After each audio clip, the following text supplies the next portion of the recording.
Les secrets d'un agent secret pour réseauter.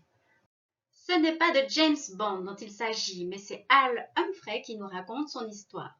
Ancien espion, fondateur d'une agence de détectives à Nashville. Au début de sa reconversion professionnelle, il travaille dans une entreprise américaine. Il prospecte un nouveau client en lui envoyant une lettre à froid qu'il a mis passablement de temps à rédiger, et pour zéro retour, bien évidemment. Ne se laissant pas décourager, il poursuit ses envois pendant plusieurs mois, avec application, pour finalement obtenir un merci, mais non merci, de la part d'un certain John. Renseignement pris, John est un cadre moyen mais très connecté dans l'entreprise, apparemment une étoile montante. Il est temps pour Al de faire appel à la partie la plus obscure de ses compétences développées durant ses 23 ans dans l'espionnage.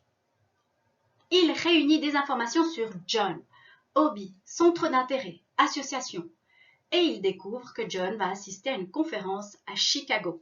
Il s'inscrit aussi sec. Le deuxième soir de la conférence, il repère John au bar grâce à son badge, engage la conversation et ils discutent finalement toute la soirée autour d'un verre. John lui demande de retravailler sa proposition et de la renvoyer. Le discours n'a pas changé, mais la relation, oui. Al est engagé pour le mandat et 15 ans plus tard, leur relation est toujours aussi forte. Ils travaillent régulièrement sur des projets et ils se voient aussi en dehors.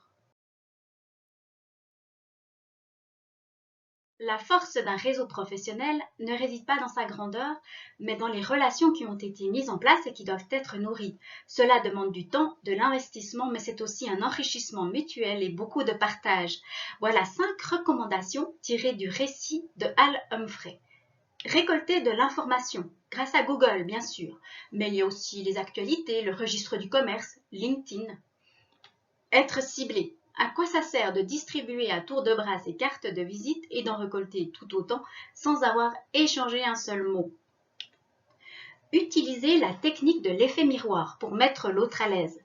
Ne laissez pas ces silences désagréables polluer la conversation. Posez de bonnes questions, faites parler votre interlocuteur.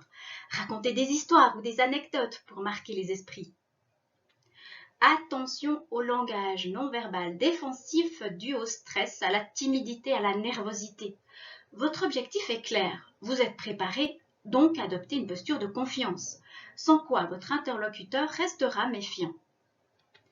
Et surtout être sincère. Vous aurez beau maîtriser parfaitement toutes ces techniques, si vous n'êtes pas sincère, ça ne marchera pas. Merci pour votre écoute.